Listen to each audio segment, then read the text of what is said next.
அன்பு கலதேடிய வணக்கம். பொருண்மைய உறவுகளே, இன்றைய தினம் நாங்கள் சமகாலத்தின் அதிபெரு பேசுபொருளாக இருக்கக்கூடிய ஒரு தலைப்பு எடுத்து உரையாடலாம் என்று இருக்கின்றோம். அதற்காக நாங்கள் சிறப்பு விருந்தினராக இன்று நாங்கள் தொடர்புகளை ஏற்படுத்தி இருக்கின்றோம்.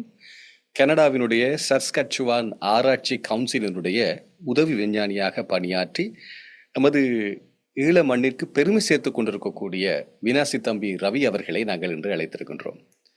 வணக்கம் திரு ரவி அவர்களே. வணக்கம்.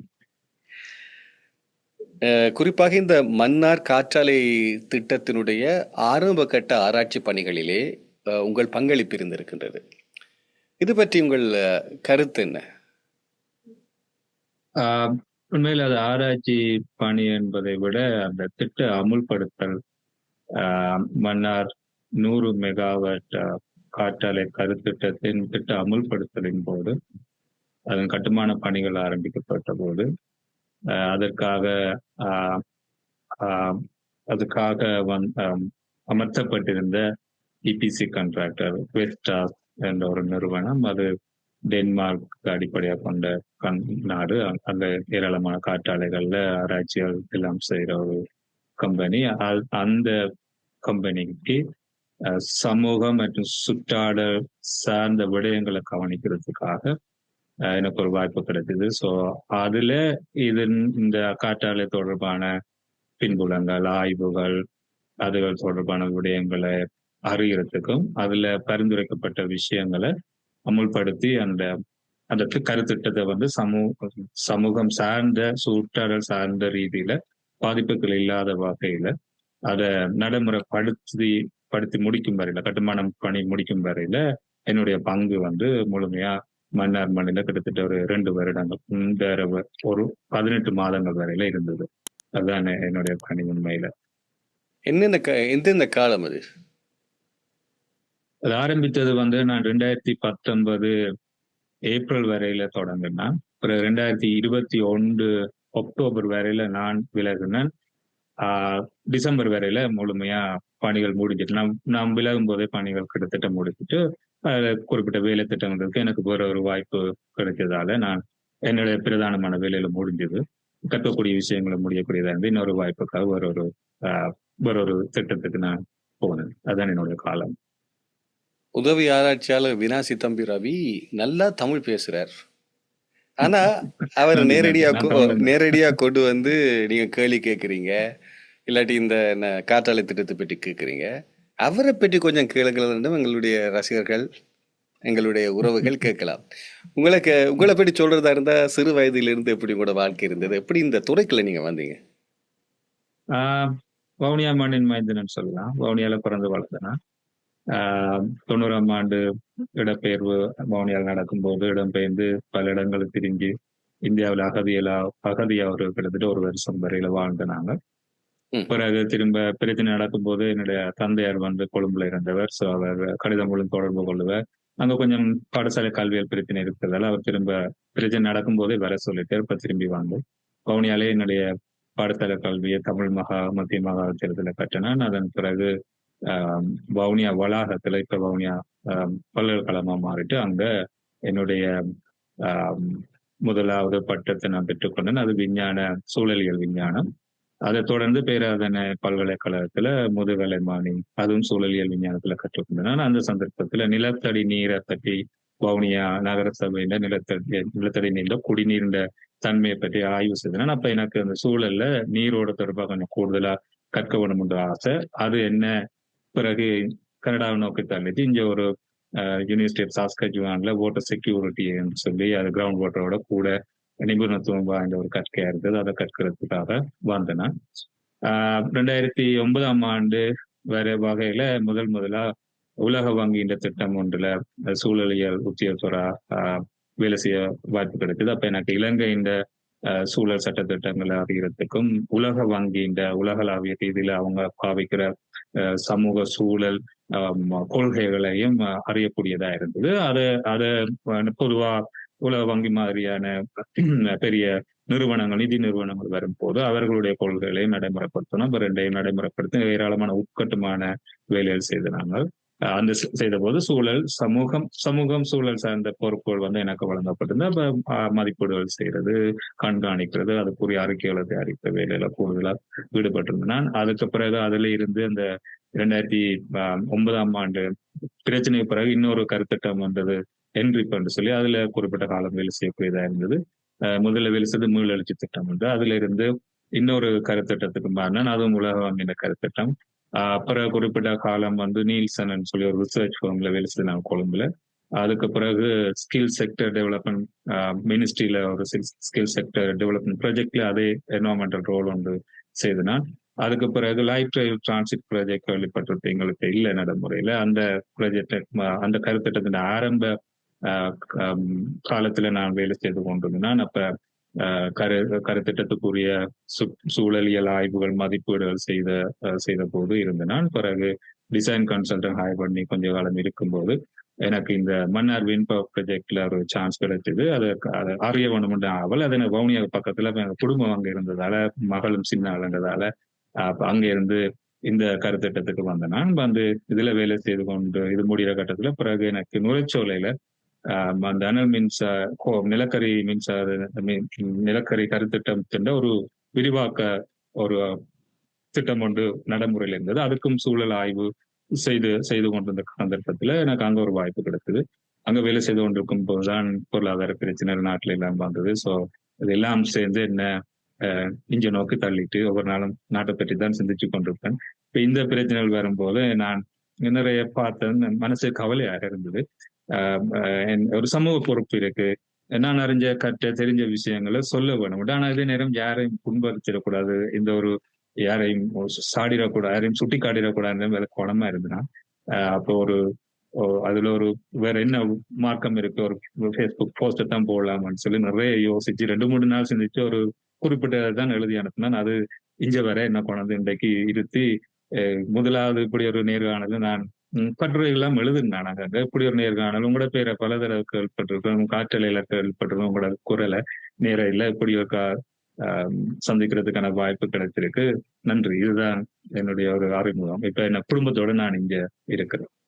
ரவி அவர்களே, உங்கள் சமூக பொறுப்பு 2 விடயத்தில் உங்களுக்கு அதிக கடமைக்குரியதாக இருக்கு. ஒன்று, வன்னி பெரிய நிலப்பரப்புல ஒரு பகுதி தான் வவுனியா, உங்கள் பிறந்தவன். அப்ப அந்த தேர்தல் மாவட்டத்தில் ஒன்றுதான் மன்னாரும் கூட. அப்ப உங்கள் மக்களினுடைய பிரச்சனை தான் இது. இன்னொரு பக்கம் உங்கள் சூழல் சார்ந்த பிரச்சனை தான் இது. அப்ப 2க்கும் உங்களை தவிர நடுநிலையாக சரியாக ஆராய்ச்சி பண்ணி கூடக்கூடியவர் ஒரு இருக்கக்கூடிய வாய்ப்பு இல்லை அப்படின்னு நான் நினைக்கிறேன். சரியான இடத்துக்கு தான் நாங்கள் வந்திருக்கிறோம். அப்படி பார்க்கும்போது நீங்கள் உங்கள் அந்த அடிப்படை அமுலாக்கங்கள் பற்றிய விசாரணைகள் செய்யும் போது ஆரம்ப காலகட்டத்திலே பெரும் சூழல் தடைகள் அல்லது சூழலுக்கு ஆபத்து விளைவிக்கக்கூடியவை என்று நீங்கள் கருதியவை எவை? அவற்றை முறையடிப்பதற்கு இந்த செயற்திட்டம் ஆரம்பிக்கப்பட்டால் வேறு தீர்வுகள் இருக்கிறது என்பதை நான் காணப்பட்டிருந்தனவா? ஆமா, நான் கருத்திட்டத்துக்கு போனது முதல்ல சொன்ன மாதிரி கட்டுமான பணிகள் ஆரம்பிக்கிற காலகட்டத்தில் போயிருந்தேன். இப்ப அதுக்கு முதல்லையே 2-3 வருடங்கள முதல்ல சாதாரணமாக ஒரு கருத்திட்டம் ஆரம்பிப்பது என்றால் அது இந்த திட்ட நடைமுறைகள் குறிப்பிட்ட பகுதிக்கு வந்த பிறகு குறிப்பிட்ட இலங்கையின நிறுவனங்களுக்கு கூடான அனுமதிகளை பெறவனும், குறிப்பாக சுற்றாடல் மதிப்பிட்டு தாக்க அறிக்கை செய்ய வேணும். இது 100 மெகாவாட் மின்சார ஒரு கருத்திட்டம் என்பதாலையும், ஆனா புதுப்பிக்க தக்க வளத்தை கொண்ட ஒரு முதலாவது பெரிய ஒரு காற்றலை மின் திட்டமா இது அமைக்கப்பட்டதால அந்த 100 மெகாவாட்டுக்கு மேல வாரதால, அதே நேரம் கடற்கரை ஓரத்தோ அண்டிய பகுதியில வாரதால கருத்திட்ட முன்மொழிவாளரா இலங்கை மின்சார சபையும், கருத்திட்ட அனுமதிப்பு ஆளரா வந்து கடலோர பாதுகாப்பு திணைக்களமும் இருந்தது. அப்ப கடலோர பாதுகாப்பு திணைக்களம் இப்ப இந்த குறித்த கருத்திட்டத்தின் ஒரு செயல் வடிவத்தின் அடிப்படையை எடுத்து இந்த சமூக சுற்றாடல் மதிப்பீடு எப்படி செய்யப்பட வேண்டும், என்னென்ன விஷயங்கள் உள்ள கிடக்கப்படும் ஒரு டேர்ம்ஸ் ஆஃப் ரெஃபரன்ஸ் கொடுக்கும். ஸோ அதை வச்சு இலங்கை மின்சார சபை வந்து அதை செய்யறதுக்காக கால் பண்ணி கன்சல்டன்ட் ஹையர் பண்ணி அவங்க வந்து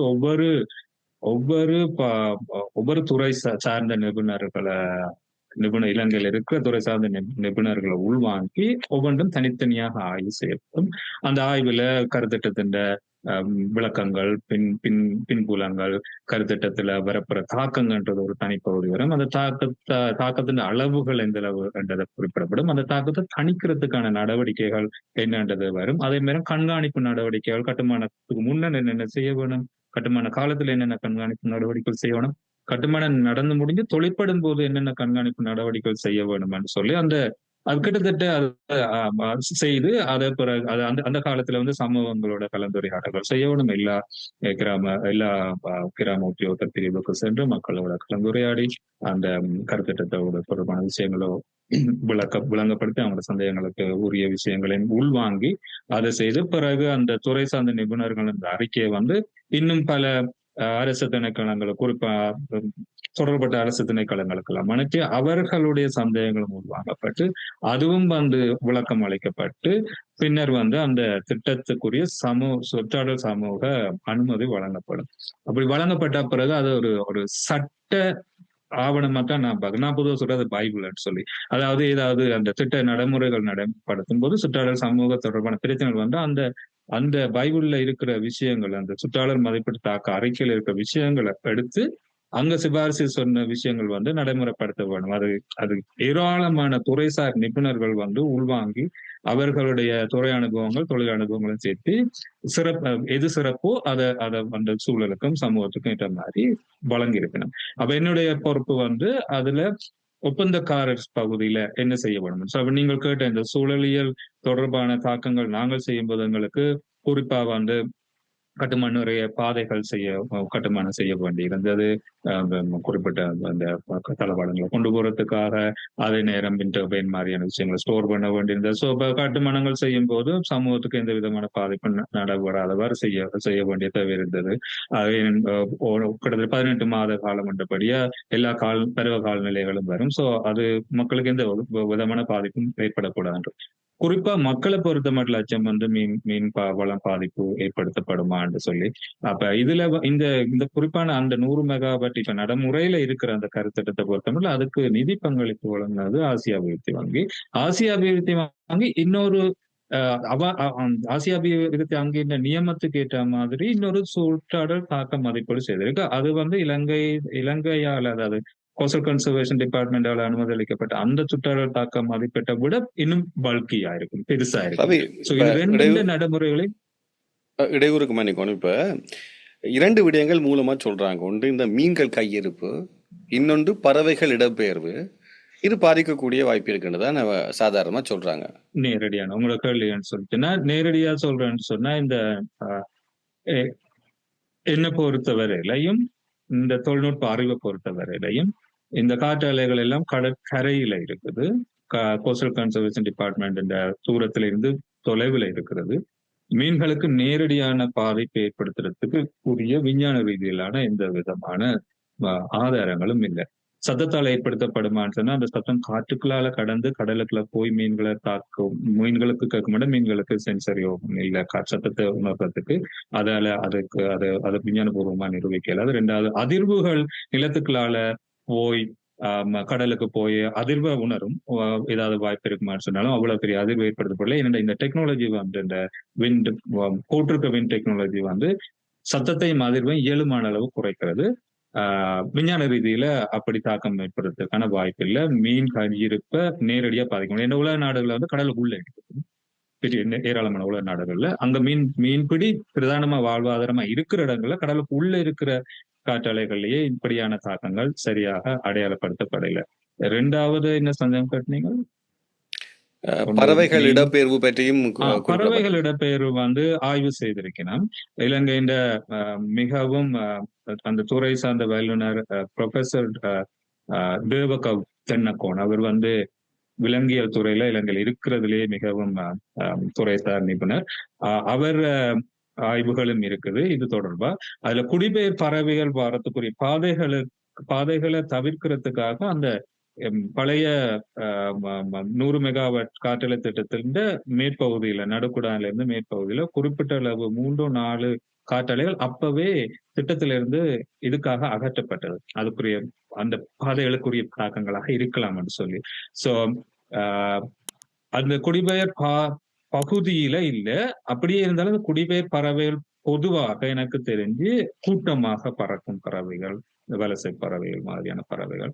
அந்த தாக்கத்தை தவிர்க்கிறதுக்காக அந்த ஆப்சி அபிவிருத்தி அங்கீன்ற பரிந்துரைக்கு கீழ ரேடார் சிஸ்டம் ஒன்று இருக்குது. அப்ப பறவைகள் கூட்டமாக ஒரு காற்றாலை நோக்கி வரும் என்று சொல்லிச்சுன்னா அந்த ரேடார் அதை டிடெக்ட் பண்ணும், அதை கண்காணிக்கிறோம். அப்ப அந்த தன்னியக்கமா அந்த குறிப்பிட்ட கோபுரம் வந்து சுழறதை நிப்பாட்டுறதுக்குரிய டெக்னாலஜி நடைமுறையில இருக்குது. அது நான் இப்ப கிட்டலையும் போய் ஏசியன் டெவலப்மெண்ட் பேங்க் ப்ரொஜெக்ட் அப்படியே இதுவரையிலும் கண்காணிச்சு கொண்டிருக்கேன். அப்ப அதுல இந்த சிஸ்டம் இன்னும் இருக்குதான்னு சொல்லி அதுல கேள்வியில் இருக்கு, அதுல பார்த்துருக்கலாம் நடைமுறையில இருக்குதுன்றது.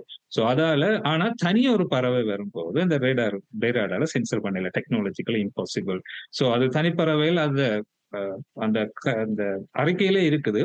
பிராமினி கைட் ஒரு ஒரு வகையான பருந்து குறிப்பிட்ட காலத்துல காற்றின் திசைக்கேற்ப இந்த பக்கம் வரும், இந்த மேற்கு பக்கம் வரும், பிறகு கிழக்கு பக்கம் போகும்னு சொல்லி. ஸோ அந்த பறவைக்கு பாதிக்கிறதுக்கான வாய்ப்புகள் இருக்குன்னு சொல்லி அதுல ஒரு வீடியோலையும் பார்த்து நான் ஒன்று அடிபட்டு அப்படி விழுறதெல்லாம் காட்டியிருக்கேன். அதுக்கும் தொடர்ச்சியா இலங்கை அதிகார சபை வந்து மின்சார சபை வந்து இந்த கண்காணிப்பு செய்யறதுக்கு சுயாதீனமான குழுவை நியமிச்சு அவர்கள் குறிப்பிட்ட காலத்துக்கு சென்று அந்த அந்த கோபுரங்கள் இருக்கிற பகுதிகளில் இப்படி பறவைகள் இறந்துறதுக்கான எச்சங்கள் இருக்குதான்னு சொல்லி பார்த்து செக் பண்ணி அதையும் அறிக்கை செய்ய வேணும். ஸோ அதுல இருந்து பாரியளவு பாதிப்பு இருக்குமென்னு சொன்னா அடுத்த தணிப்பு நடவடிக்கை என்னவோ அதை தொழில்நுட்ப ரீதியில அணுக வேண்டியதா இருக்கும். இது ரெண்டுக்கும் எனக்கு தெரிஞ்ச சுற்றாடல் சமூக பதில் இதாக தான் இருக்கும். குறிப்பாக நீங்கள் ஆரம்பத்தில் சொன்னீர்கள் டென்மார்க் இந்த காற்றாலை திட்டத்திலே மிகவும் ஒரு வலுவடைந்த ஒரு நாடு, அதன் தொழில்நுட்பம் சிறப்புண்டு. இப்போ நாங்கள் டென்மார்க், நோர்வே போன்ற பகுதிகளை பார்த்தோம் என்று சொன்னால் குறிப்பாக இந்த சவுத் சீயோடு சார்ந்ததாகத்தான் அதிகம் இருக்கு. மிக ஆழமான கடற்பரப்பு, அது பயணத்துக்கும் பயங்கரமான கடற்பரப்பு உண்டு. ஆனால் அங்கேதான் கூடுதலான மீன்பிடிகளும் இடம்பெறுகின்றன. ஐரோப்பாவை பொறுத்த மட்டில் கூட மீன்வாழும் அங்கேதான் இருக்கின்றன. அப்ப நீங்கள் கூறுவதை பார்த்தால் அதே பிராந்தியத்திலே கொடுக்கக்கூடிய அதே காற்றாலைகளினுடைய அதே செயற்பாடு தான் மன்னாரிலுமே இருக்கிறது இல்லையா?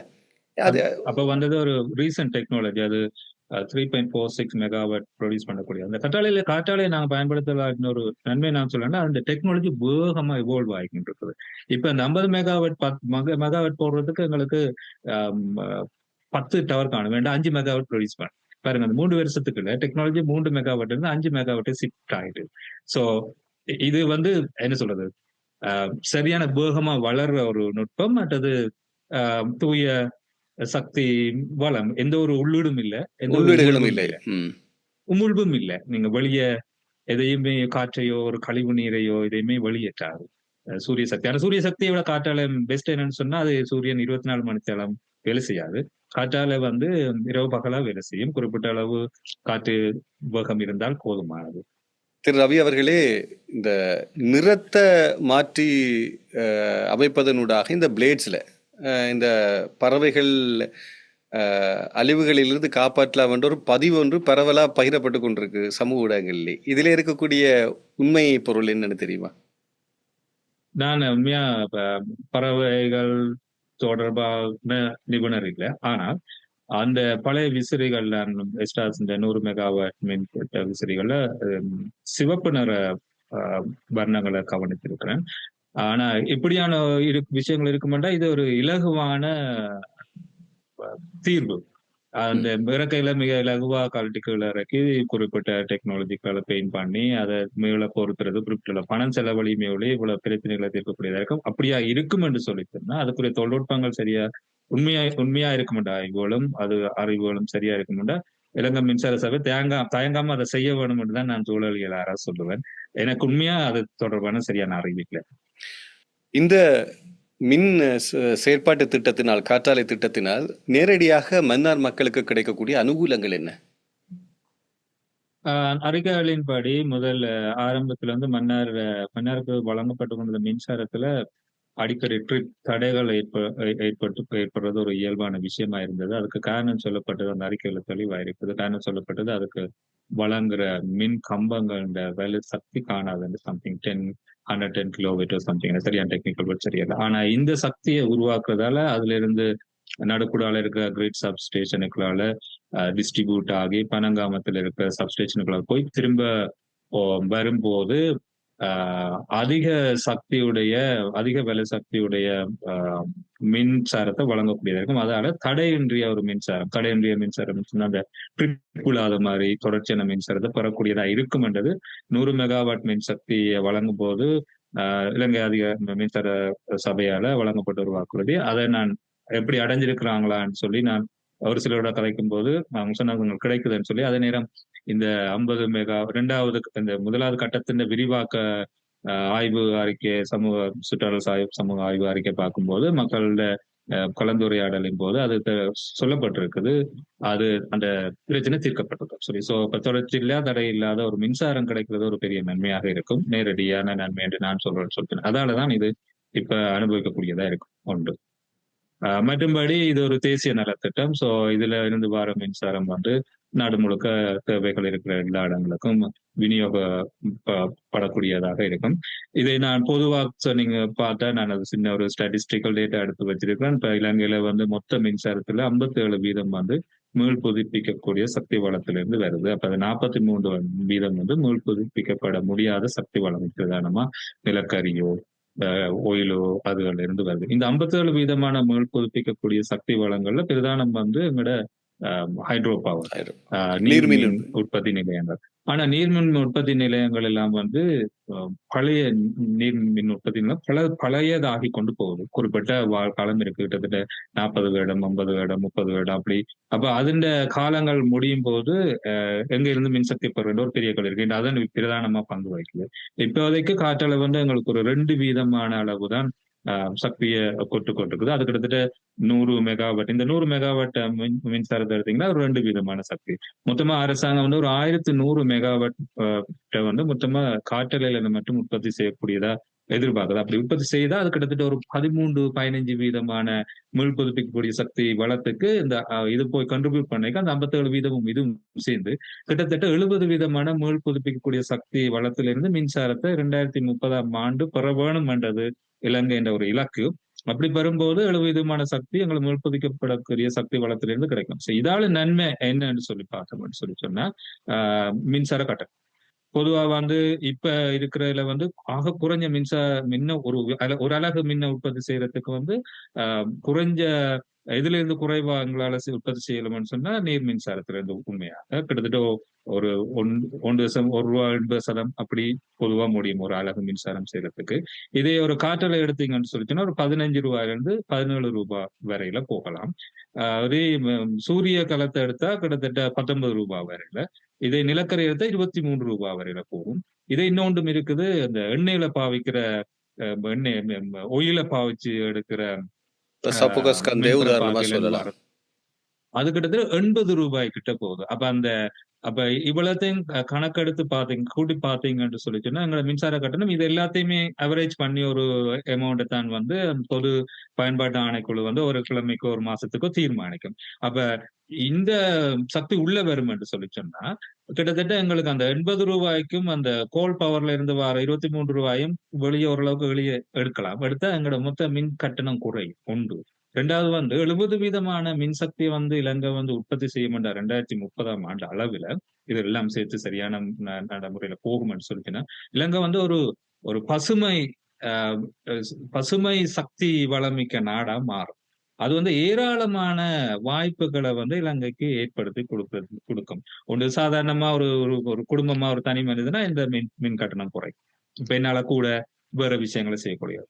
அது கைத்தொழில் மாதிரியான விஷயங்கள் உள்ளூர்ல செய்யலாம். இது வெளிநாட்டு முதலீட்டாளர்கள் வரும்போது அவர்கள் ஒரு பிரதானமான கேள்வி, இங்க இவ்வளவு தூரம் குறைஞ்ச கட்டணத்தில் எங்களால சக்தியை பெற்றுக் கொள்ளலாம், எவ்வளவு தொடர்ச்சியாக சக்தியை பெற்றுக் கொள்ளலாம். அப்ப இந்த கேள்விக்கு பதில் சொல்ல கஷ்டமா இருக்கும் இப்பத்திய காலத்துல. அதனால எனக்கு தெரிஞ்ச நான் சில ப்ராஜெக்டுகளை வேலை செய்ய ஒரு பெரும் இண்டஸ்ட்ரீஸ் இந்த காரணங்களால வேற நாடுகளுக்கு போனது. இதே நான் வேலை செய்த வெஸ்டாஸ் இந்த மெனாபுன்பா ப்ராஜெக்டை முடிச்சுட்டு வியட்நாமுக்கு போறாங்க. அங்க கிட்ட 1000 மெகாவாட் மின் உற்பத்தி காற்றலைக்கு மட்டும் செய்யறதுக்கு போறாங்க.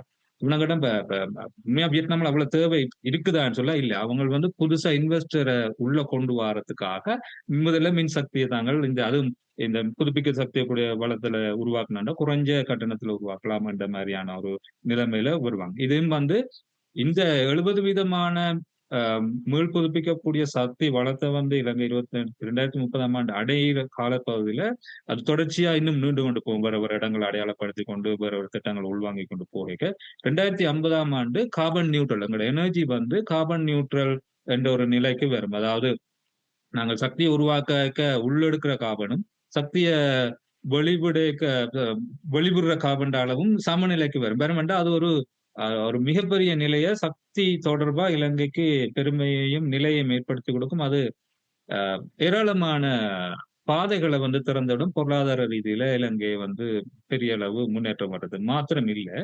அந்த 2030 இந்த 70% சக்தி வளத்தை உருவாக்கி இதே லெவல்ல போகும்டா இதுவும் தொழில்நுட்பங்கள் வளர்ந்து கொண்டு போக ஆஹ் கிட்டத்தட்ட எங்களுக்கு பக்கத்துல இருக்கு இந்தியா, பாகிஸ்தான், பங்களாதேஷ், கிட்டத்தட்ட சில ஐரோப்பிய நாடுகள்ல ஒரு அலகு மின்சாரத்தை உற்பத்தி செய்யறதுக்கான செலவை விட குறைஞ்ச செலவுக்கு மாறும். சோ இது சக்தி எல்லாத்துக்குமே எல்லா விதத்துக்குமே எல்லா தேவைகளுக்கும் ஏற்படுத்தப்படும். அது நடந்த அதில் இன்னும் முன்னேற்றத்துக்கு ஒரு பெரிய ஒரு வாய்ப்பா இருக்கும். நீங்கள் நீர்மினை பற்றி கூறினீர்கள். அது 40 வருடங்களுக்கு முன்னே டைனமோ. அப்படி என்றால் அதன் செயற்திறன் என்பது 40 வருட தொழில்நுட்பத்துக்கு முன்னேறு பெரிதாக இருந்திருக்கும். வெளிவிடும் அளவு ஓரளவு இப்போதைய தொழில்நுட்பங்களோடு ஒப்பிடும்போது குறைவாக இருந்திருக்கும். இப்போது மீண்டும் அவ்வகையான ஒரு நீர்மின் உற்பத்தி திட்டத்தை அமுல்படுத்துவது என்பது அதிபெரும் செலவு. இப்ப என்னுடைய கேள்வி என்னவென்றால், இந்த காற்றாலைக்கும் நீர்மின்னையும் நாங்கள் எடுத்துக்கொண்டோமாக இருந்தால், காற்றாலை எந்த இடத்திலே இலங்கை போன்ற நாடுகளுக்கு உசிதமானதாக இருக்கிறது? குறிப்பாக குறைந்த முதலீட்டுடன் செய்யக்கூடியதாக இருக்கின்றதா மின் உற்பத்தி நீர்மின் உற்பத்தியோடு ஒப்பிடும்போது? உங்கள் கணிப்பு எப்படி இருக்கிறது? இதுவரையில பார்க்க போனா நான் உண்மையா இது தொடர்பான எக்கனாமிக்ஸ் அனலிஸ்டோ இல்லையா, ஆனா இந்த டேட்டா இதுகிட்ட எலக்ட்ரிசிட்டி போர்டு வேற இடங்கள்ல எடுத்த டேட்டா தான். இப்போதைக்கு ஹைட்ரோ பவர் வந்து ஒரு ₹2 குறைவா தான் அந்த அலகு மின்சாரம். எப்பயுமே அது வந்து இருக்கிற சீப்பான ஒரு வளமா தான் இருக்கும். ஸோ ஆனால் இன்னொரு விதமா அதை நான் நினைக்கல சாதனமா இருக்கிறத அப்படியே செய்யல. அது வேண்டி இன்னொரு அணைய கட்டி டவுன் ஸ்ட்ரீம்ல அப் ஸ்ட்ரீம்ல கட்டி திரும்ப செய்யும் போது அது இன்னும் பெரிய சவாலுக்குரிய விஷயங்கள், பெரிய ஒரு முதலீட்டுக்குரிய விஷயங்கள். அதுவும் இவ்வளவு 57% முக்கால்வாசி அந்த ஹைட்ரோ பவர் தான் கண்ட்ரிபியூட் பண்ணி கொண்டிருக்கு. ஸோ அதுவும் வந்து கிளைமேட்டிக்கலி வல்னரபிள். இப்ப எங்களோட காலநிலை மாற்றங்கள் வந்து உண்மையானது, தெளிவானது. மழை வீழ்ச்சியை நம்பித்தான் அது செயற்பட வேணும். ஸோ மழை வீழ்ச்சிகள்ல பாரிய தளம்பல்கள் ஏற்படும் போது எங்கிருந்து சக்தியை பெறுவது, அதுவும் பிரதானமான சக்தியை உற்பத்தி செய்யற நிலையங்கள் எல்லாம் பிரச்சனை. இது ஏற்கனவே நாங்கள் அனுபவிச்சிருக்கிறோம். இதுல நின்று சொல்லலாம்.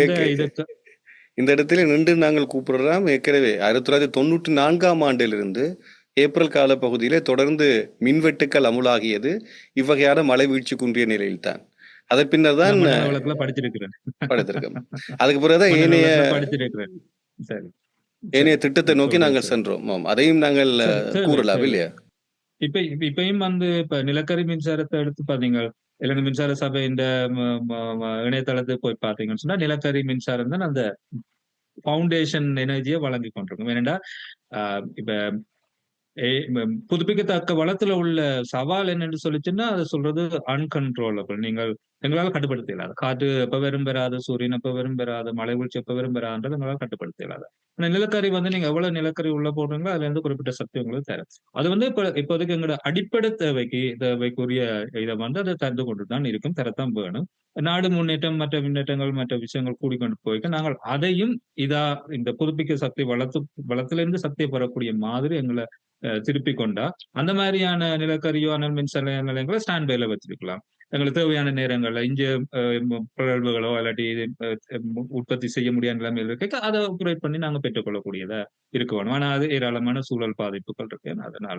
சோ அந்த சூழல் பாதிப்புகள், சமூக பாதிப்புகளோட ஒப்பிடும்போது இந்த புதுப்பிக்க சக்தி வளம் வந்து ஒரு இலங்கைய தீவா பார்த்து ஒரு இடத்தை தனி தீவா பார்க்காம இலங்கை ஒரு தீவு தான்.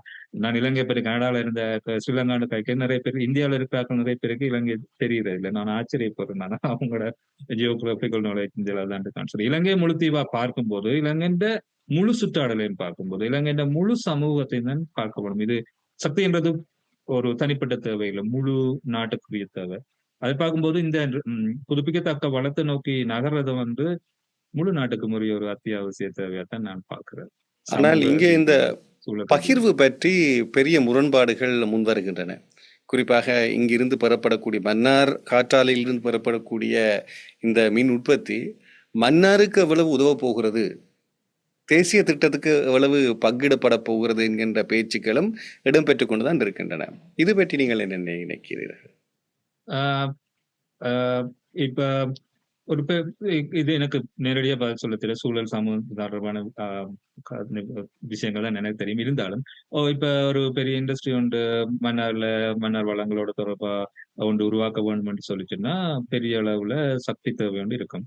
அப்ப சக்தி நிலை பெறான நாடா இருக்க மாட்டா, சக்தி நிலை பெற அங்க வழங்கக்கூடியதா இருக்க மாட்டா, அந்த இண்டஸ்ட்ரி அங்க அமைக்கலாம். ஒரு சாதாரணமா சும்மா ஒரு மேலோட்டமா பார்க்கும்போது. சோ அந்த வகையில ஒரு பெரிய ஒரு இண்டஸ்ட்ரி அமைச்சு வேலை வாய்ப்புகளோ வேற விஷயங்களோ தொழிலோ ஏற்படுத்த வேணும்னு சொல்லிட்டுன்னா அந்த சக்தி எங்க இருந்து பெற்றுக்கொள்வது. அப்ப அந்த வகையில அது நன்மையாகத்தானே அமைக்கும் ஒன்று. இரண்டாவது, நான் அதை எவ்வளவு தூரம் சரியான மதிப்பீடுகள் நடக்கப்பட்டிருக்கோ தெரியல. இப்ப நான் சொன்ன முதல்ல மன்னாருக்கு மின் மின் துண்டிப்புகள் ட்ரிப்புகள் அடிக்கடி போறது. அப்படி நடக்கும்போது கல்வி, வீட்டுல படிக்கிற பிள்ளைகளோட கல்வியில எவ்வளவு பாதிப்பு ஏற்பட்டிருக்கும், தொழில் செய்யறாக்கள் எவ்வளவு பாதிப்பு ஏற்பட்டிருக்கும். இப்ப தடை இல்லாம கிடைக்கிறதால அவர்களோட வாழ்க்கையில இந்த மாதிரி முன்னேற்றங்கள் ஏற்படுறதுக்கான வாய்ப்புகள் இருக்குதுன்னு. சோ அந்த மதிப்பீடுகள் அந்த பெறுமதிகள் வெளிக்கொண்டப்பட்டிருக்கா, உணரப்பட்டிருக்கான்றதும் ஒரு கேள்வி. நாங்கள் அங்க இருந்து இப்ப நீர்மின் நிலையங்கள் அமைக்கும் போது அணைகளை கட்டும் போது ஏராளமான கிராமங்கள் மூழ்கி இருக்குது. இப்பயும் அந்த நீர் வட்டும் போது சில கோயில்கள் வழியே தெரியும். அங்கிருந்த மக்கள் இடம்பெயரப்பட்டிருக்கிறார்கள். அவங்களோட பாரம்பரியமான விஷயங்கள் எல்லாமே இழந்துதான் அங்கிருந்து முழு கிராமங்களா வெளியேற்றப்பட்டு மீள்குடியமர்த்தப்பட்டிருக்காங்க. அவங்களோட 100% முதல்ல இருந்த வாழ்க்கை முறையை அரசால ஏற்படுத்தி கொடுத்திருக்க முடியுமா எனக்கு தெரியல. ஆனாலும் அந்த பாதிப்புல அப்படியான ஒரு பாதிப்பை ஏற்படுத்தித்தான் அதை செய்ய முடியும். அதை தவிர்க்கலாம். ஆனா அதை தணிக்கிறதுக்குரிய நடவடிக்கைகளை இயல்பான அரசாங்கமோ வேறு தொடர்பட்டாக்களும் செய்யணும். அங்க இருந்து இருக்கிற சக்தியை நாங்கள் எந்த பாதிப்பும் இல்லாம நான் அனுபவிக்கும் போது எனக்கு ஒன்றும் இல்லை என்று சொல்லி நான் சொல்லிப்பட்டு போகலாது. அந்த சக்தி எனக்கு அங்க இருந்து தானே வருது, அந்த நன்மையை நான் பெற்றுக்கொள்றது தானே. ஆனா அந்த மக்களுக்கு ஏற்பட்ட பாதிப்பு நேரடியா எனக்கு எந்த விதமான தாக்கமும் இல்லை. எனக்கு இந்த வீட்டுல எனக்கு தேவையான சக்தி வருது.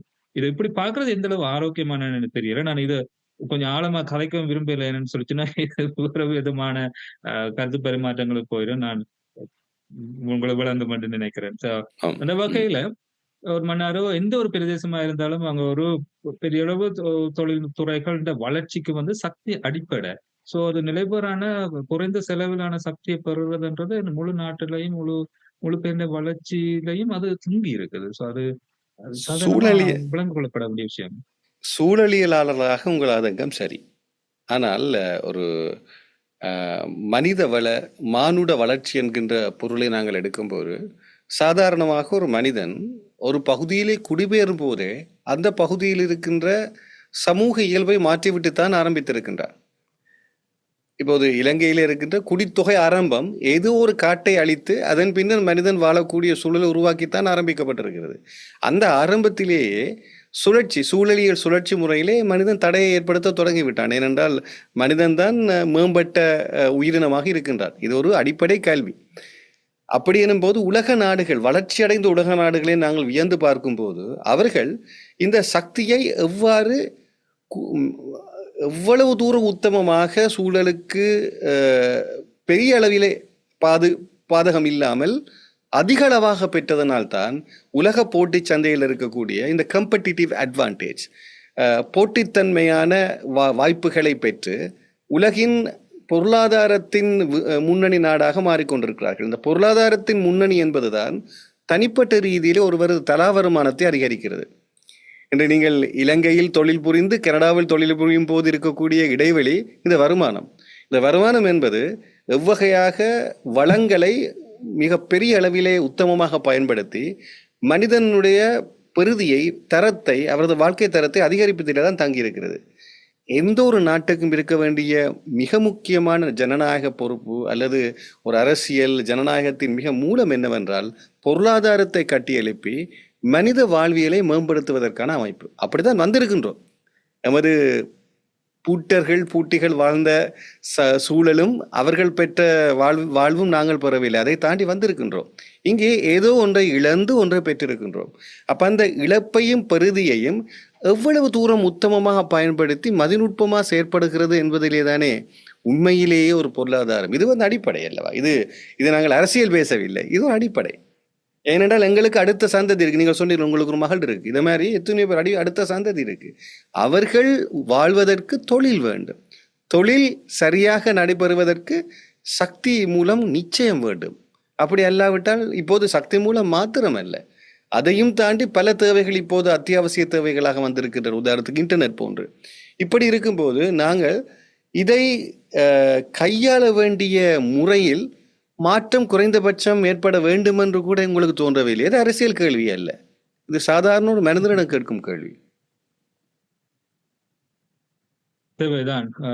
நீங்கள் சொன்ன மாதிரி மனித பரிணாம வளர்ச்சியில கால்நடை வளர்ப்பு எப்ப மனிதன் ஆரம்பிச்சானோ அப்ப சூழலுக்கு மிகப்பெரிய பாதிப்பை ஆரம்பிச்ச காலமா நாங்க சொல்லுவோம். ஏனென்றா கால்நடைகள் பெரிய அளவுல நடக்கும் போது குறிப்பிட்ட மேய்ச்சல்தரை அழியும், அவளுக்கு தெரியாது. அப்புறம் அங்கிருந்து இன்னொரு பக்கம் போகும்போது அது அழியும். ஸோ விவசாயம் ஏற்படும், விவசாயத்திற்கு மாறும்போது சூழலுக்கு மேலதிகமான தாக்கத்தை ஏற்படும். கைத்தொழில் புரட்சியோட வேற விடயங்களோட சேர்த்து சூழலுக்கு எங்களால் இயல்பான தாக்கங்களை செய்து 1970 பின்பகுதியில தான் உலகம் முழுக்க ஒரு விழிப்படைஞ்சது. நாங்கள் சரியான மாதிரி சூழலுக்கு பாதிப்பை ஏற்படுத்தி கொண்டிருக்கிறோம்.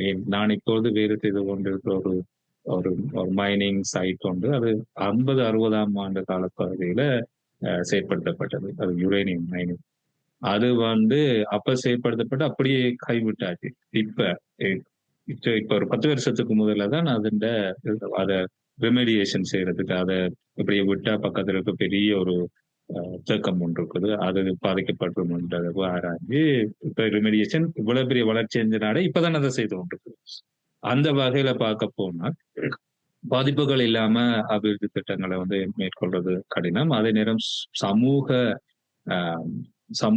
ஏற்றுக்கொள்றது, சோசியல் அக்செப்டன்ஸ், சமூகத்துல ஏற்றுக்கொள்ற தன்மை இருந்தால் தான் அந்த திட்டங்களை நீண்ட காலம் ஒரு சமநிலை தன்மையோட கொண்டு போக வேண்டிய கூடியதாக இருக்கும். அது எல்லா அரசு தரப்புவாதிகளுக்கும் சரி, அரசியல் தரப்புவாதிகளுக்கும் சரி, சமூக மக்கள் தொடர்பான மக்களுக்கும் சரி, இது ஒரு விளங்கிக் கொள்ளப்பட வேண்டிய விஷயம். ஆனா சோ இதுல ஏராளமான சட்டத்திட்டங்களை மதிச்சு அதற்கூடாக ஏராளமான நிபுணர்கள உள்ளீடுகளோட இந்த அறிக்கைகள் தயாரிக்கப்பட்டு, இந்த திட்டங்கள் மதிப்பீடு செய்யப்பட்டு, பாதிப்புகள் ஆராயப்பட்டு, கலந்துரையாடப்பட்டு, செய்யப்பட்டு, அனுமதி அளிக்கப்பட்ட பிறகு அந்த திட்டங்களை கேள்விக்குறியாக்குறதுன்றது திட்டங்களை மாத்திரம் இல்லை. அந்த திட்டத்துல ஏற்கனவே உள்ளடங்கி இருந்த துறைசார் நிபுணர்கள், அவர்களோட அனுபவங்கள், அவர்களோட உள்ளீடுகள் எல்லாமே கேள்விக்கு உட்படுத்துற மாதிரியாக இருக்குது. அதை எப்படி அதை கேள்விக்குட்படுத்த முடியும், அல்லது தெரியாண்டதெல்லாம் எனக்கு சரியா தெரியல. மனித மனங்கள்ல ஏராளமான மாற்றங்கள் ஏற்பட்டிருக்குது. சூழலை பாதுகாக்க வேணும். ஆனா சூழலை பாதுகாக்க வேணும் என்ற இந்த மனித மன மாற்றங்கள் ஒரு அரசியல் உணர்ச்சி பூர்வமான விடயங்களா மாற்றப்பட்டு அதுகளுக்கு பதில் கேட்டா விஞ்ஞான ரீதியில, தொழில்நுட்ப ரீதியில பதில்களை வழங்க முடியாது. மனித நேய அடிப்படையிலான மனித தேவைகளை உணர்ந்து அதனூடாக இணக்கப்பாடான விஞ்ஞான தொழில்நுட்ப விளக்கங்களோ, அதுக்குரிய தீர்வுகளோ, நடைமுறைகளையோ என்னை பொறுத்தமட்டில் எந்த பிரச்சனைகளுக்கும் அடையாளப்படுத்த முடியும். அதற்குரிய வளங்கள் இருக்குது, உலக நாடுகள் இருக்குது, இலங்கையிலே எவ்வளவோ நிபுணத்துவம் பெற்ற மனிதர்கள் இருக்கிறார்கள்.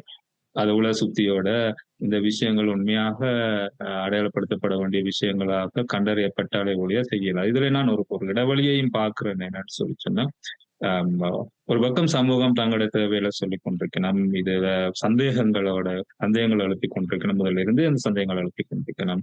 கேள்விகளை கேட்டுக் கொண்டிருக்கணும். அதிகாரிகள் பக்கத்திலிருந்து அவைகளுக்குரிய பதில்கள் வழங்கப்பட்டுக் கொண்டிருக்கு.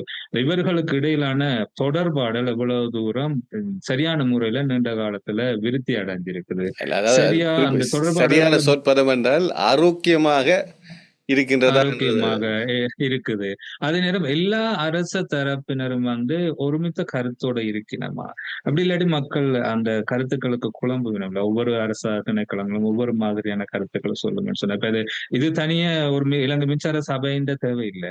இலங்கை மின்சார சபை திட்டம் நடத்துறார்கள். சோ எனக்கு அது பார்க்கும்போது ஏதோ அவர்கள் தனிச்ச நிலையில இருக்கிற மாதிரியும், மற்ற அரசு திணைக்களங்களும் நிறுவனங்களோ பொறுப்பு அதிகாரிகளோ அவையின் சமூக பொறுப்புகளை கண்டும் காணாம இருக்கணுமோ, அல்லது அத நான் எழுதியும் இருக்கிறேன் இந்த போஸ்ட்ல. கண்டும் காணாம இருக்கிறதோ, அல்லாட்டி அம் அங்க இந்தியால ஒரு பக்கம் கதைச்சுட்டு, அங்கால ஒரு பக்கம் கதைக்கிற மாரியான நடைமுறைகள் இருக்குதோ தெரியல. ஏனென்டா அரசு அதிகாரிகள் எல்லாம் ஒன்று சேர்ந்து இந்த விஷயங்களுக்கு இது கூட சந்தேகங்கள், இதுதான் இதுக்குரிய விளக்கங்கள், இது செய்யப்படவில்லை, இது செய்யப்படலாம் என்று சொல்லி மக்கள் கருதும்போது, அவர்களை விட வேற யார மக்கள் நம்புவார்கள் என்று தெரியல எனக்கு.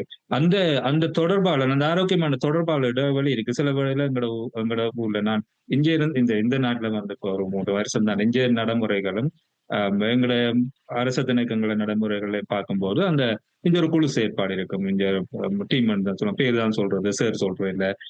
அங்க எனக்கு தெரிஞ்ச விஷயங்கள் நான் ஒரு கதிரையில இருக்கும்போது இதை நான் சிலருக்கு ஏன் வழங்கப்படுத்த வேண்டும், இது இப்படித்தான் என்ற மாதிரியான ஒரு சின்ன மேதாவித்தனமான போக்கள் இருக்கு. இதுகளெல்லாம் இந்த மாதிரியான போராட்டங்கள், இந்த பிரச்சனைகள் வரதுக்கான காரணங்களாக இருக்கலாம். சரி, இதுக்கு சரியான ரூட் சரியான இந்த மூல காரணங்கள் அறிஞ்சு செயற்படுறது நீண்ட காலத்துல இதே மாதிரியான பிரச்சனை. ஆனா இப்ப முதல் திட்டம் அறிமுகப்படுத்த போறதே இந்த மாதிரியான சின்ன சின்ன பிரச்சனைகள் இருந்திருக்கு. ஆமாம். So அதுகள் முதல் திட்டம் என்று சொல்லும்போது தான் ஞாபகம் வருகிறது ரவி அவர்களே. இந்த மிகப்பெரிய சவாலாக, சூழலியல் சவாலாக அங்கே இனம் காணப்பட்டது இந்த பிளாஸ்டிக் பயன்பாடு. அதாவது நீங்கள் சொல்லும்போது இந்த பிளாஸ்டிக் கழிவுகள் தேங்குவது மிகப்பெரிய பாரதூரமானதான ஒரு விடயமாக சூழலுக்கு இருந்ததாக குறிப்பிடுகிறீர்கள். ஆனால் அது சார்ந்த விடயங்கள் வெளிவரவில்லை. அதற்கு இந்த சூழலியல் ஆழ்வாளர்கள் போராட்டம் நடத்தியதை பார்க்கவில்லை. இதை நான் ஒரு தரப்பாக பேசவில்லை. உண்மைதான். நான் முதல் தடவையாக நடுப்புற பகுதியில் காலடி வைத்து எனக்கு இயற்கையை ரசிக்கிற ஆள் நான். சோ போன போது ஒரு பாக நீளத்துக்கு கண்ணு கட்டின தூரம் பெற பிளாஸ்டிக் கழிவுகள் கரையொருங்கி இருந்ததை பற்றி எனக்கு சரியான ஆச்சரியம். இவ்வளவு கழிவுகள் வர்றதுக்கும் வாய்ப்புகள், கடற்கரையோரத்துல மக்களும் இல்லை, அவ்வளவு தூரம் மீனவர்கள் இதை பயன்படுத்துறதுக்கான வாய்ப்புகளும் இல்லை. ஒரு சில போத்தல்களை கொண்டு போய் அப்படின்னா போத்தல்கள் எடுத்து பார்க்கும்போது உண்மையா அது எங்கட நாட்டு புரியுது. அது கடல் கடந்து வந்த கழிவுகளா இருக்குது. இருந்தாலும் இப்ப அந்த கழிவுகள் எங்கட கடற்கரையில இருக்குது. நாங்கள் கடல் அன்னை என்று சொல்றோம். கடலை இருந்து ஏராளமான வளங்களை பெற்றுக்கலாம். அப்ப இந்த கழிவுகள் எல்லாம் அகற்றுறதுக்கு நான் இருந்த காலம் பாதியில் இப்ப யாரும் செய்திருந்த ஏதாவது ஒரு அமைப்புகள் நடைமுறைப்பட்டிருந்தா அவங்களுக்கு கோடான கோடி நன்றிகள். அதுகளை அகற்றுறதுக்கும் அது ஒரு கழிவா தெரிகிற மாதிரியான அதுவும் சூழல்ல மிகப்பெரிய பாதிப்பு இருக்கும். கடற்கரையில எவ்வளவு கழிவுகள் இருக்குமென்றா கடலுக்கு உள்ள எவ்வளவு கழிவுகள் இருக்கு. அந்த பிளாஸ்டிக் தீவுகள் உருவாக்கப்பட்டிருக்கு என்று சொல்றாங்க. அந்த கடலுக்குள்ள நீரோட்டங்கள் இருக்கிறதால நீரோட்டங்கள் சுழற்சிகளை பிளாஸ்டிக்கள் திரண்டு பிளாஸ்டிக் தீவுகள் உருவாக்கப்பட்டிருக்கான்னு சொல்றாங்க. சோ கடலுக்கு உள்ள நாங்கள் அகற்றுறது எங்களுக்கு கஷ்டமா இருந்தாலும் கரையில இருக்கிற கழிவுகளை ஏன் அது கழிவாக பார்க்கப்பட இல்லை. அது ஒரு சில போதல்களோ ஒரு சில இதுனாலும் பரவாயில்ல, ஒரு கண்ணு கட்டின தூரம் வரைக்கும் இருந்தது. சரியான கவலையாக இருந்தது. நான் அந்த வேலை செய்த காலத்துல இந்த வெஸ்டாஸுக்குள்ள சிஎஸ்ஆர் திட்டம் நடைமுறையை நான் நடப்படுத்தினேன். அதுல அந்த ஒரு கழிவகற்றத்துக்குரிய ஒரு வேலை செய்யறதுக்குரிய திட்டத்தை வரைஞ்சினான். பட் அது காலம் கடந்ததால என்னால் செய்ய முடியல. வேற வேலை திட்டங்கள் தான் செய்யக்கூடியதா இருந்தது. சோ இதுகளும் சூழல் பாதிப்புகள் தான், கண்ணுக்கூடான சூழல் பாதிப்புகள் தான். இதுகளையும் சரியான கவனமாக பார்க்க வேணும். எங்களோட சூழலை பேணுறதுக்கும் பராமரிக்கிறதுக்கும். உண்மைதான். நீங்கள் பொதுமக்கள் மற்றும் சமய பெரியோர்கள் ஆகியோர்களோடு இணைந்தும் நீங்கள் இந்த கூடு விவாதங்கள் அல்லது சார்ந்த பதில்களை பெற்றிருந்தீர்கள். அவர்களது கேள்விகளையும் இனம் கண்டிருந்தீர்கள். அதிலிருந்து நீங்கள் கற்றுக்கொண்டது என்ன? அவர்களது நிலைப்பாடு என்னவாக இருக்கின்றது? அவர்களுக்கு உண்மையிலேயே அவர்களுக்கு இது புரிகிறதா? இதன் தேவை புரிகிறதா? உண்மையாகவே எது சார்ந்த அவர்கள் புரிந்து கொண்டது என்ன இந்த முதலீட்டு திட்டம் பற்றி?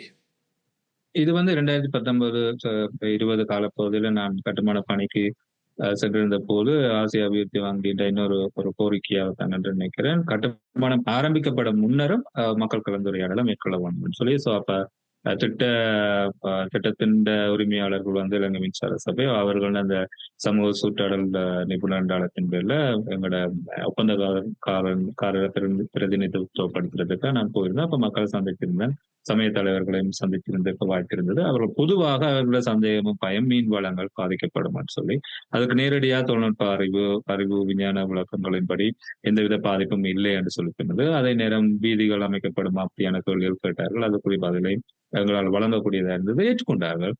அந்த விஷயங்கள் வந்து நாங்கள் கூறும்போது அது நடைமுறைப்படுத்தப்படும், இந்த விஷயங்களால பாரிய பாதிப்பு இல்லை என்றதை மக்கள் நாங்கள் கூறும்போது அவற்றை ஏற்றுக்கொண்டது. எதிர்கருத்துக்களோ அப்படி பெரிய சமய தலைவர்கள் அவர் மிகவும் அமைதியா இருந்து அவருடைய சந்தேகங்கள் கேட்டார், எங்களோட விளக்கங்களை பெற்றுக்கொண்டார். நான் ஒப்பந்தக்காரர் அடிப்படையில் நாங்கள் என்னென்ன திட்டங்களை வச்சிருக்கிறோம், எதை நாங்கள் முன்னெடுத்து செயற்பட போறோம், சமூக சுற்றுலா சார்பா நாங்கள் என்ன வரைவுகளை வச்சிருக்கிறோம் நான் சொன்னான். அதில் எல்லாமே ஏற்றுக்கொண்டவ சரியான ஒரு சுமூகமான கூட்டங்களாகத்தான் இருந்தது. பொதுவா அவர்களுடைய பயம் வந்து இந்த மீன் வளங்களுக்கு இந்த காற்றாலைகளால பாதிப்பு ஏற்படுமா, குறிப்பா சத்தத்தால ஏற்படுமா, அதிர்வால ஏற்படுமாண்டா அது இல்லை, அதுக்குரிய ஆதாரங்கள் எதுவும் இல்லை அப்படி என்று மாத்திரம்தான் எங்களால் சொல்லக்கூடியதா இருந்தது. அதுதான் நான் அப்ப அறிஞ்சேன். அப்ப அவர்களுக்கு ஒரு தெளிவின்மை இருந்தது. அப்ப இப்போதைய விஷயங்களை பார்க்கும்போதுனா அந்த தெளிவின்மை இன்னும் அதிகமா இருக்கிற மாதிரி தான் தெரியுது. இல்லாட்டி குறிப்பிட்ட ஆலைகளை அமைச்சு அடுத்த கட்டங்கள் போகும்போது அதுல இருந்து ஏராளமான படிப்பினைகளை அரசு தரப்பிலையும் திட்ட நடைமுறைப்படுத்துறாக்களும் பெற்றிருக்கலாம், மக்களும் பெற்றிருப்பினும். சோ அப்படி இருந்து இன்னும் தெளிவின்மை மாதிரியான காரணிகளாலதான் இந்த மாதிரி குழப்பங்கள் ஏற்படுத்தப்படுதான் என்றுதான் நான் யோசிக்கிறேன். எனக்கு தெரியல உண்மையா அதன் மூல காரணம். இது ஒரு வெளியான கேள்விதான், ஒரு பகுத்தறிவு சார்ந்த கேள்விதான். இதை நாங்கள் பேசும்போது ஓரளவு இந்த பொருண்மையத்துக்கு ஒரு பொறுப்பு வரும், அது பொருள் சேரும் என்ற நம்பிக்கையில் உங்கள்கிட்ட கேட்கிறேன். எல்லோரும் நினைக்கிறோம் மனிதர்களுடைய செயற்பாட்டால் தான் இந்த உலகம் அதிகப்படியான வெப்பம் ஆகிறது என்று. நாங்கள் எல்லாம் சொல்வோம் கார்பன் வெளியீடு அதிகமாக இருப்பதனால்தான் வெப்பம் அதிகரிக்கிறது என்று. ஆனால் பூமி உருவாக்கப்பட்ட 4 பில்லியன் ஆண்டுகளுக்கு முன்னர் என்று விஞ்ஞானிகள் சொல்லுகின்ற காலத்திலே பூமி சூரியனுக்கு தொலைவில் இருந்த அந்த தொலைவும் தற்போது பூமி சூரியனுக்கு தொலைவில் இருக்கின்ற தொலைவுக்கும் இடையிலே பெரிய இடைவெளி இருக்கிறது. ஒரு விஞ்ஞானியாக உங்களுக்கு தெரியும். அது சாதாரணமாக மக்கள் செயற்பாடுகளை தாண்டிய வெப்பநிலை மாற்றத்துக்கு மூல காரணமாக இருக்கிறது. ஒரு காலகட்டத்தில் நாங்கள் பேசிகிட்டு இருப்போம் என்ன டைனோசோசர் எல்லாம் குறிப்பாக இந்த ஐஸ் ஏஜில் வாழ்ந்தார்கள் என்று. இன்று அவ்வகையானதல்ல. அப்போ உண்மையை சொல்ல போனால் பனி உருகி அதன் பின்னர் நீர்மட்டம் அதிகரிக்கத்தான் நீர் உருவாக்கம் வருகிறது என்பதை பற்றியே நாங்கள் ஆய்வு செலுத்துகின்றோம். இப்படி இருக்கும்போது இங்கே இருக்கிற மாபெரும் சவால் என்ன என்றால் மனிதர்கள் எவ்வளவு காலம் இந்த உலகில் இருப்பார்கள் என்றது மட்டும்தான். ஏனென்றால் மனிதர்கள் முடிந்த பின்னர் வேறு உயிரினம் அந்த வெப்பநிலைக்கேற்ற வரும், அதுதான் இயல்பு, அதுதானே நாங்கள் பேசுறது. இப்போ எங்கட வாழ்க்கை எங்கட காலத்தை இவ்வளவு காலம் இழுக்கலாம் என்றதை பேசிக்கொண்டிருக்கிறோம். இப்போ எங்கட காலத்தை இவ்வளவு காலம் இழுக்கிறதுக்கு இவ்வகையான செயற்திட்டத்தினால் உங்கள் அனுபவத்தில் அதிகமான ஒரு பாதிப்பு வருமா, அல்லது இந்த மனிதர்கள் உயிர் வாழ்வதற்கு இவ்வகையான செயற்திட்டங்கள் தேவையா? அப்படி இல்லாவிட்டால் வளர்ச்சி அடைந்த நாடுகள் இவற்றை கையில் எடுத்திருக்காது அல்லவா? இவ்வளவுதான் என்னுடைய கேள்வி.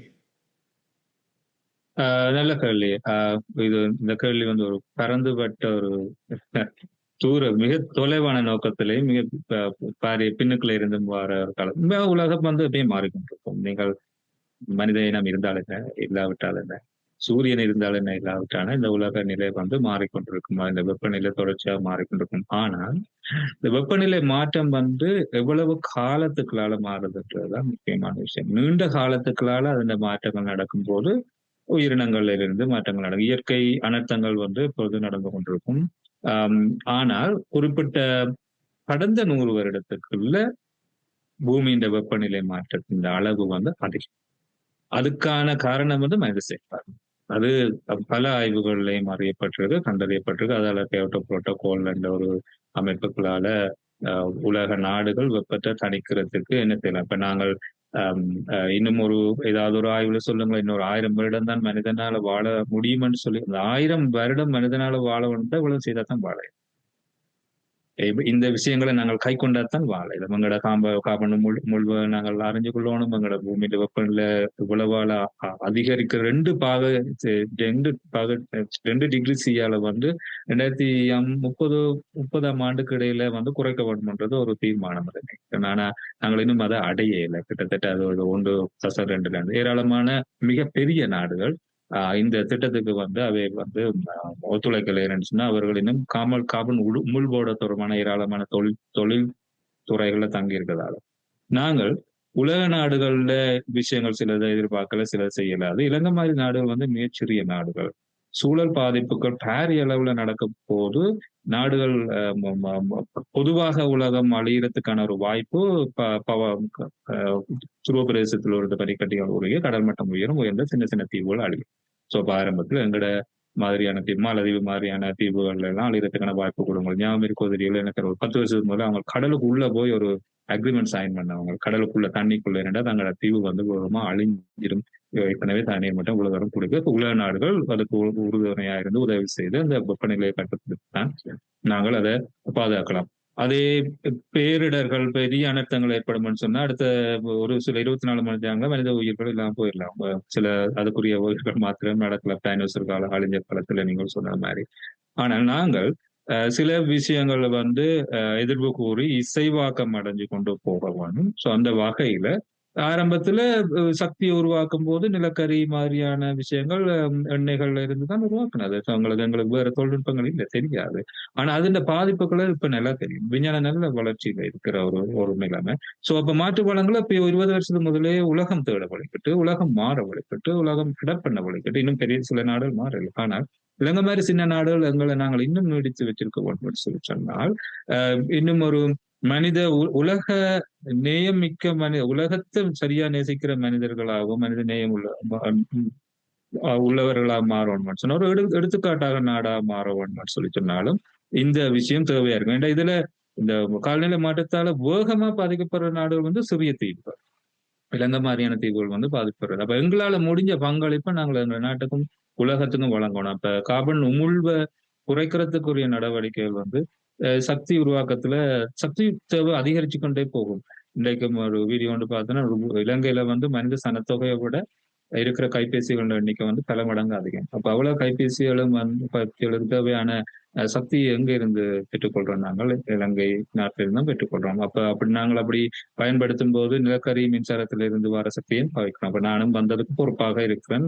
அந்த சூழல் மாசடைறதுக்கு மறைமுகமா பொறுப்பா இருக்கும். அப்ப என்னால என்ன செய்ய இயலும், என்னால என்ன விதமான பங்களிப்பு செய்ய இயலும் சொன்னா நேரடியா என்னால செய்ய இயலாது. ஆனா இப்படி பொது திட்டங்கள் வாரதால வந்து முழுவருமே அந்த பயணம் வந்து இந்த பயன்கள் வந்து நேரடியா கண்கூடான பயன்கள் இல்லை, எங்களால நேரடியா அனுபவிக்கக்கூடிய பயன்கள் இல்லை. இது முழு நாட்டுக்கும் முழு பிரதேசத்துக்கும் கிடைக்கக்கூடிய பயன்களா மாறும். ஆசிய நாடுகள் நிறைய வந்து புதுப்பிக்கத்தக்க வளத்துக்கு மாறிக்கொண்டிருக்கு, தொழில்நுட்பங்களை உள்வாங்கி கொண்டிருக்கு. இலங்கை ஒரு வரப்பிரசாதமான நாடு. இந்த மாதிரி புதுப்பிக்கத்தக்க வளங்கள் எல்லாமே இருக்கிறது. நீர்வளம் இருக்கு, மின்சக்தி, சூரிய சக்தி வளம் இருக்கு, காற்று சக்தி வளம் இருக்குது. சோ கடல் அலையில இருந்து கூட பிறப்பிக்கலாம். இப்படி வளங்கள் எல்லாம் இருக்கும்போது அதை நாங்கள் இன்னும் பழைய முறைகளை கைக்கொள்ள இயலாது. அது எங்களுக்கு நல்லதும் இல்லை. எதிர்காலத்துக்கு எதிர்கால சந்ததிகளுக்கும் நல்லது இல்லை. நான் அங்க இலங்கையில இருக்கும்போது நீங்களும் படிச்சு கேள்விப்பட்டிருப்பீங்க, இந்த செவ்விந்தியர்கள் வந்து ஒரு பொதுவா வந்து ஒரு இடத்துல இருக்க மாட்டோம். ஒரு இடத்துல இருந்து இன்னொரு இடத்துக்கு தான் போய் நம்ம குறிப்பிட்ட காலம் போய்கொண்டே இருப்போம். ஒரு நாடோடிகள் மாதிரி தான் இருக்கணும். ஒரு நிலத்தை வந்து இது எந்த நிலம்னு சொல்லி வரையறுக்க மாட்டோம். அதுதான் பிறகு வெள்ளக்காரன் வந்த பிறகு நிலத்தை வரையறுக்கிற பிரச்சனை வந்து இந்த வரை நில பிரச்சனை இங்க இருக்குது. யாருக்கு நிலம் சொந்தம் பண்றது ஏண்டா? அப்ப அவ இந்த கான்செப்ட் என்னன்னு சொல்லிச்சுன்னா, அந்த நிலம் வந்து நாங்கள் எதிர்கால சந்தத்திலிருந்து கடனாக பெற்றது. என் அப்பா வந்து கொடையா தந்தது இல்லை. அப்ப கடனாக பெற்றதை வந்து நான் திருப்பி கொடுக்க வேணும். அப்ப அந்த குறிப்பிட்ட இடத்துல இருந்து இடம்பெயர்க்க அது மீள உருவாகிரும் அந்த காடு. அப்ப அவைய வந்து சைக்கிள்ல இருப்பினா அந்த இயற்கை மனிதனும் வந்து சமநிலையாக ஒரு வாழ்ந்த காலம் இருந்தது. அது நடைமுறையில இருந்தது. அந்த மாதிரியான விஷயங்களை இப்ப செய்யல. அது இப்படியான விஷயங்களுக்கு மாறல. நாங்கள் நிறைய உமிழ்வோட தொடர்பான வளங்களை, சக்தி வளங்களை பெறுறதுல இருந்து மீள் புதுப்பிக்கக்கூடிய சக்தி வளங்களை மாறும்போது எங்களை உண்மையா ஒரு ஆத்ம திருப்தி ஏற்பட வேணும், சந்தோஷப்பட வேணும். மனிதனாகவும் ஒரு ஒரு நல்ல பிரஜையாக, நாட்டு பிரஜையாகவும் இதுக்கு நாங்கள் எங்களால முடிஞ்ச பங்களிப்பை செய்யறோம். அல்லாட்டி நல்ல சக்தி வளத்தை, தூய சக்தி வளத்தை தான் நான் எந்த தேவைகளுக்கும், எந்த பிள்ளைகளோட தேவைகளுக்கும், எதிர்காலத்துக்கும் பாவிக்க போறேன்றத அந்த உணர்வு வந்து எங்க தொடங்க அதை ஏற்படுத்தலாம் எனக்கு தெரியல. அப்படியே ஒரு மாற்றங்களும் ஒரு மனித மன மாற்றங்கள் தேவை உண்மையில. நன்றி. கனடாவினுடைய சஸ்கச்சுவான் ஆராய்ச்சி கவுன்சிலினுடைய உதவி விஞ்ஞானி திரு வினாசி தம்பி ரவி அவர்கள், வவுனியா மண் என்ற பெருமைக்குரிய புதல்வன், இன்று இழப்ப பெருமையை தனது கல்வியலால் இனங்காட்டிக் கொண்டிருக்கிறார். தனது மண் சார்ந்த ஒரு பிரச்சனையில் அதன் தேவை என்ன என்கின்ற இரு பக்கத்தையும் நடுநிலையாக சொல்லக்கூடியவராக இன்றைய நேர்காணலில் எங்களோடு பங்கு பெற்றி பல உட்தகவல்களை சொல்லியிருந்தீர்கள். அதே நேரம் இந்த வசதிகள், இந்த முதலீடுகள் ஆரம்பிக்கப்படும் போது அதன் பிரஜையாக இருந்து, அதன் முக்கிய ஒரு புத்திஜீவியாக இருந்து அது சார்ந்த அனுபவத்தை எங்களுக்கு தெரிவித்தீர்கள். இவை அனைத்தும் இந்த பேசு பொருள் சார்ந்த ஒரு பார்வையை பொருண்மையத்தினூடாக நியாயமாக எங்கள் மக்களுக்கு கொடுக்கும் என்ற நம்பிக்கை இருக்கின்றது. உங்கள் பயன் தரு நேரத்தை எங்களோடு பயன் தந்ததற்கு மனப்பூர்வமான நன்றியை தெரிவித்துக் கொள்கிறேன். நன்றி. இப்படி ஒரு வாய்ப்பு தந்ததுக்கும், இந்த நேர்காணல என்னால முடிஞ்ச எனக்கு தெரிஞ்ச தகவலை தரத்துக்கும் உதவி செய்ததற்கு நன்றி. இது இப்படி நான் என்ற கருத்துக்கள் ஏதும் எங்கேயாவது வேற மனதையும் எது புண்படுத்தி இருக்குமோன்னு சொன்னா நான் மன்னிப்பு கேட்க தயாரா இருக்கிறேன். இந்த வாய்ப்புக்கு மிக்க நன்றி. நன்றி, வணக்கம். நன்றி. நன்றி. ரவி அவர்கள் கூறியது போன்று கருத்துக்களால் மோதப்பட்டால்தான் அந்த கருத்துக்கள் சார்ந்த அறிவு புலப்படும். எனவே அறிவுக்கான பதில் அறிவியல் ரீதியாக தேடும்போதுதான் சமூகம் சார்ந்த உண்மையான வெற்றி அடையக்கூடியதாக இருக்கும். மோதல்களும் அல்லது எதற்கும் தீர்வு எல்லாவற்றையுமே இடைநிறுத்துதல் தான் என்பது ஒரு சமூகத்தில் வெற்றியாக அமையாது. எனவே இவை பேசுபொருளாக இருக்கும் போதுதான் இவை சார்ந்து போக முடியும். அதை நாங்கள் பொறுமையத்தினோடு குறிப்பிட்டோம். இன்று நாங்கள் தருகின்ற இந்த தகவல்களை நீங்களும் இந்த பேசு பொருள் சார்ந்து புரிந்து கொள்ளுங்கள் என்று கூறி விடைபெற்றுச் செல்கிறோம். நன்றி, வணக்கம்.